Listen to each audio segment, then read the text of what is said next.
You have people in this day and time, unfortunately, they do fatwa shopping. A person finds, or a person, for example, is trying to do something, and perhaps what he's trying to do, you have different opinions from the scholars, but from what's apparent is that the strongest position is the opposite of what he's trying to do. So a person, he fatwa shops, he goes on Google, what scholars said such and such is halal, what scholars said such and such is haram. And they'll say, as long as this scholar said it's okay, then I'm going to go with that. That's not the criterion that we use. And I'm going to give you an example. I'm going to be very blunt. This is one of the reasons why there's a lot of negligence and a lot of people are lax when it comes to the issue of a tasweer. While a lot of people are very negligent when it comes to the issue of picture taking. In this regard, we have a clear hadith. There are actually numerous ahadith that shows the prohibition of taking pictures or making pictures. The Prophet ﷺ said, "Inna shadda an-nasi 'adhaban yawm al-qiyamah al-musawwirun." Or kama qala sallallahu alayhi wa sallam. The people who are going to have the worst punishment on the day of judgment are who? Those who make pictures. So with regard to this issue, the majority of the scholars in this time, we're talking about the last 30 years, 40 years. If you look at our top scholars, who are some examples of our top scholars in the past 30, 40 years? Shaykh Ibn Baz, Shaykh Al-Albani, right? Ibn Uthaymeen, Shaykh Muqbil, right? The list it goes on and on, but these are considered the top 4 in the last 30 years or so. Rahimahumullah, jami'an. If you were to look back at their fatwa, with the exclusion of Shaykh Ibn Uthaymeen, and I want to make a point when it comes to the view of Shaykh Ibn Uthaymeen. These scholars, Ibn Baz, Al-Albani, and Shaykh Muqbil, all of them said taking pictures is haram. Whether it's with the hand, whether you're drawing it with your hand, or you're using a camera to take the picture. They say it's haram. What's the exception? They said for a person has to get his license, for example, or for a passport. These are necessities. But other than that, they say it's haram. Because of the generality of the statement of the Prophet ﷺ. For a person to come and say that it's only applicable to pictures that you draw with your hand, now you need a proof for that. Did the Prophet ﷺ say that picture making is just restricted to drawing with your hand? No. So it's a general prohibition. Now going to the opinion of our beloved Shaykh Ibn Uthaymeen rahimahullah, then many people they are aware that the Shaykh, he didn't view the photography that's by way of the camera to be included in the prohibition of tasweer, or making pictures.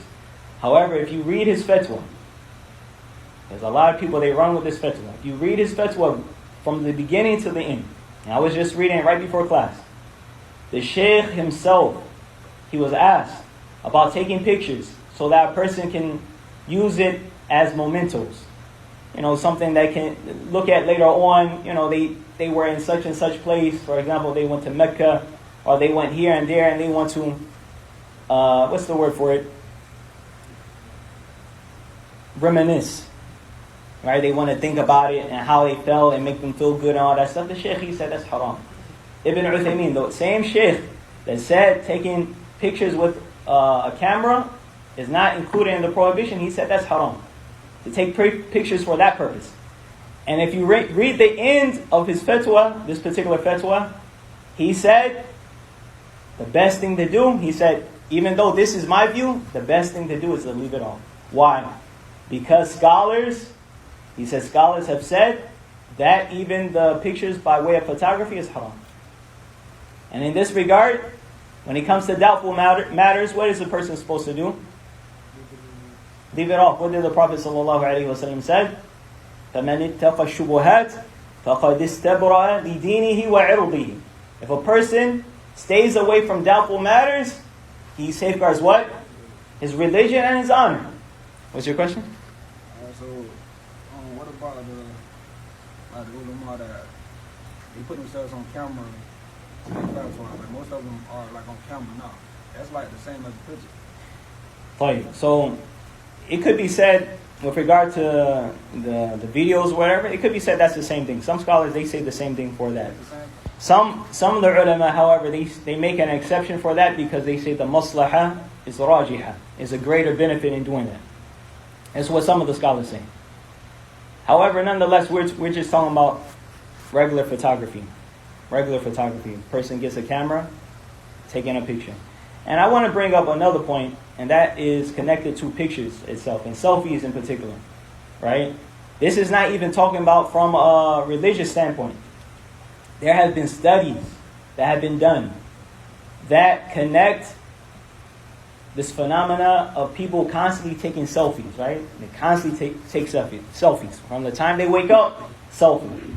When they're eating a bowl of cereal, selfie. They go outside, selfie. They call their mom, selfie. They go make Umrah or Hajj, selfie. Right? There have been studies done, and they say that this is a mental illness. It's a mental illness. Right? You find people who are like this, they're basically they're narcissists. They think their heads are above the clouds. They think they're the best thing since sliced bread.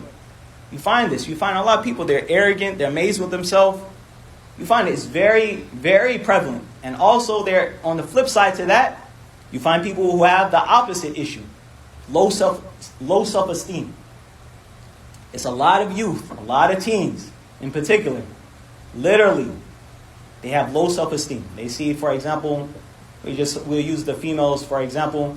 You know, it might be a female, she has some nice looks or whatever. She takes a selfie, and then another female sees her like that, and she's like, wow, you know, she looks so much better than me. This and that, you know, she feels bad. She starts looking at herself, and she doesn't count the blessings that Allah has bestowed upon her. Alhamdulillah, she has 2 eyes. She has a nose. She has ears. There's females who don't have that. You have some females, they don't have any of that. But nonetheless, this is just another issue when it comes to this phenomena of selfies. It's not healthy. And then before that, you have a prohibition from the Prophet ﷺ. So now a person has to ask himself, why am I taking these pictures? If a person truly believes it's halal, or he thinks it's okay, the Shaykh is going to come to that point. We're going to read the point what the Shaykh says, inshallah. Now, Omar's question comes at the end. Go ahead. Why do people... I saw a video that someone was circling around the Kaaba, like a group of people, they were like smiling while taking pictures. Yeah. Well, circling the Kaaba. Why are they doing that? Allah knows best. Why would a person do that? What's the point? Do you see a point of doing it? I don't see a point either. And also, that's another mafsada, another harm. It takes away from a person's sincerity. If you're going to make Hajj or Umrah, that's for Allah. Why does your grandmother or your mother need to see you right in front of the Kaaba? Who cares? You're doing it for Allah. It's not for your grandma or your mother-in-law, or you come back home, the way they call you Haji and all this. Come on. You're trying to get a nickname when you get back? They're doing something bad while they're doing something good. They're doing something good, but the shaitan is deceiving them because it's for Allah. It shouldn't be for the creation. Naam, so the Shaykh, he says right here, naam, so you have some people, they say this. As long as so-and-so gave a fatwa about this, فَلَيْسَ عَلَيَّ شَيْءٍ, it's nothing on me. Right? وَهَذَا فِي ذِمَّتِهِ, it's on him. Right? He has to deal with that. فَنَقُولُ لَهُ, listen, I want you really, with an open heart, I want you to listen to what the Shaykh is saying. He says, فَنَقُولُ لَهُ, so we say to this person, فُلَانٌ لَا يُغْنِي عَنْكَ مِنَ اللَّهِ شَيْئًا, that person, whether it's an average Joe, or whether it's a scholar, لَا يُغْنِي عَنْكَ مِنَ اللَّهِ شَيْئًا, he cannot avail you against Allah. He cannot benefit you with Allah. وَلَا يَعْلَمُ الْغَيْبِ, he does not know the unseen. وَلَيْسَ مَعْصُومًا, he's not free of error. Right? The ulama, عَلَى الرَّأْسِ وَالْعَيْنِ, right? As the Arabs say. And we love our scholars. وَلَكِنَ الْحَقَّ أَحَبُّ إِلَيْنَا, the truth is more beloved to us. وَلَا تَدْرِي عَنْ مَدَى صَلَاحِهِ وَدِينِهِ, you don't know the extent of his uprightness or his religiosity. فَلَا تَعْتَمِدْ عَلَى مُجَرَّدْ الْفَتْوَى حَتَّى تَعْرِضَهَا عَلَى نَفْسِكَ, so do not depend merely upon a fatwa until you present it to your soul or yourself. فإذا وجدت نفسك مطمئنة إليها وليس عندك تردد فيها ولا كراهية فخذ بها. So, if you find that your soul is at ease with regard to that verdict or that fatwa, and you don't have any type of hesitation, and you don't have any type of dislike, then take it. وَإِذَا وَجَدْتَ الْعَكْسِ فَاتْرُكْهَا. But if you find that your soul is the opposite, you're uneasy, you have hesitation about that fatwa, then leave it off. هَذَا مِيزَانٌ عَظِيمٌ يَسِيرُ عَلَيْهِ الْمُؤْمِنُ فِي الْفَتْوَى. This is a tremendous standard by which a believer should use when it comes to the issue of fatwa. وَالْآنْ كَثُرَتْ شِكَايَاتُ النَّاسِ مِنْ كَثْرَةِ الْفَتَاوَى وَكَثْرَةِ مَنْ يُفْتُونَ. And now you have a lot of people, they're complaining. Listen to what the Shaykh said. He says, now you have a lot of people who are complaining because there's so many fatawa. And there's so many people giving fatwa. فَهَذِهِ عَلَامَةٌ تُمَيِّزُ لَكَ هَذِهِ الْفَتَاوَى. So this is a standard, or this is a standard by which you can use when it comes to fatwa. Whatever your soul finds ease with, then it's the truth. If you're an upright individual, of course. Some people, unfortunately, they're not upright. Can't say that for everyone. وَعَلَيْكُمْ السَّلَامُ. وَمَا نَفَرَتْ نَفْسُكَ مِنْهُ فَهَذَا دَلِيلٌ عَلَى أَنَّهُ خَطَأٌ. And whatever your soul finds dislike with, then this is a proof that is not correct. فَعَلَيْكَ أَن تَتَجَنَّبَهُ. So you have to stay away from it. وَلَا تَقُلْ أَفْتَى فُلَانٌ وَقَالَ فُلَانٌ. Don't say, this person gave this fatwa, and this person said this. وَهَذَا شَيْءٌ فِي ذِمَّتِهِ هُوَ عَلَيْهِ مَا تَحَمَّلَ وَأَنْتَ عَلَيْكَ مَا تَحَمَّلْتَ لَا يُغْنِي عَنْكَ مِنَ اللَّهِ شَيْئًا. So he says, don't say that this person gave a fatwa and this person said this, and he's responsible for it. He's responsible for it. He says, whatever he said, he's responsible for it, and what you did, you're responsible for that also. لا يغني عنك من الله شيئا. He cannot avail you with Allah. And with regard to the scholar, in particular, just talking in general, if a scholar makes a mistake, is he rewarded for that? How much reward? He gets one reward. If he makes a mistake, if a scholar, for example, he makes ijtihad, he gives a ruling about something. He's correct, he gets 2 rewards. If he's incorrect, he gets 1 reward. If a person is a common Joe Muslim, and he's just, blind following, if he's wrong, does he get a reward? There's no reward. There's no reward. So the Shaykh, he says that he cannot avail you with Allah subhanahu wa ta'ala. And there's a statement of the Salaf. They said, مَنْ تَتَبَّعَ الرُّخَص تَزَنْدَقَ. Right? Whoever, and for lack of better translation, it's easier for me to explain what this means. Basically, whoever follows the different opinions of scholars, whoever follows the different opinions of scholars, he's going to go astray. He's going to become a heretic. What does that mean? Ibn Baz, rahimahullah, he said this is with regard to the person who follows those opinions that go against the Sharia. So if a person was to be really slick, as we say, let's use another issue. We've talked about the issue of taswir. انتهينا من هذه المسألة. We're finished with this issue. What's another issue that people say there's a difference of opinion? Just, I think last week, الرِّبَا, that's an example. Nah, we have people who say things with regard to that. But I want to give another example. I think it was last week. I sent, it's like a little, not even an article, but it was like a little translation by Ibn al-Qayyim and some other scholars with regard to music. So I sent this to an individual. And this person, in their response, they kind of went off, right? Because this is not a person upon Sunnah, unfortunately. But nonetheless, in their response, he said, by the way, the scholars, they differ with regard to music. If a person is really on Google, or they have some books, they have a collection of books, well, you can find almost a difference of opinion about anything. Right? Let's go back to the issue of music. The issue of music. some of the ulama have said there's ijma', there's consensus that music is haram. What's the proof and evidence for that?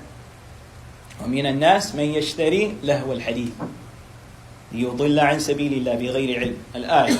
Right? From amongst the people are those who purchase idle speech to misguide others from the path of Allah, or عن سبيل without knowledge.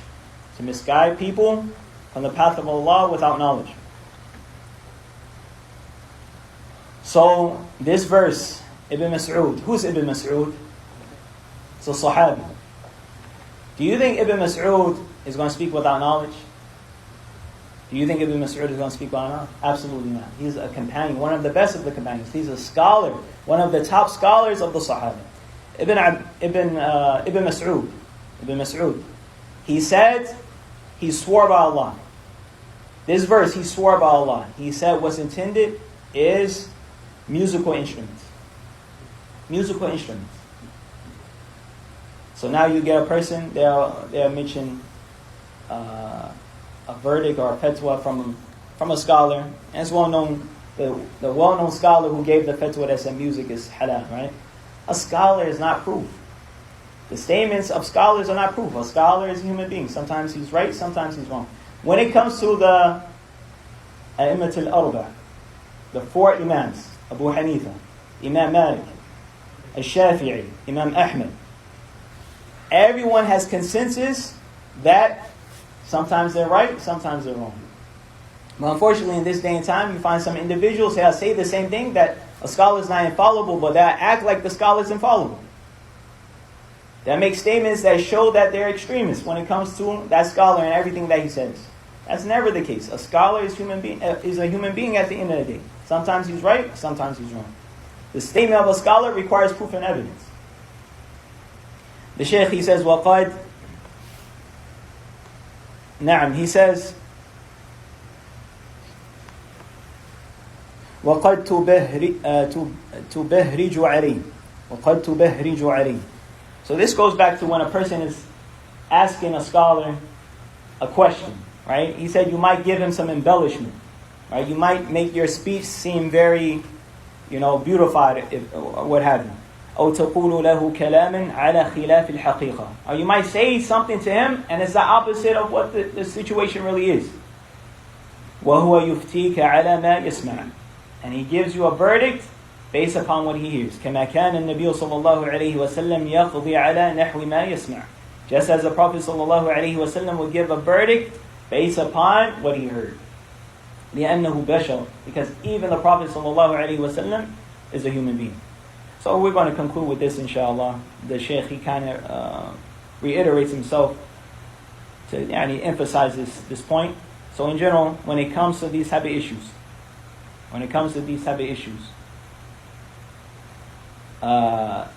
dealing with fatwa.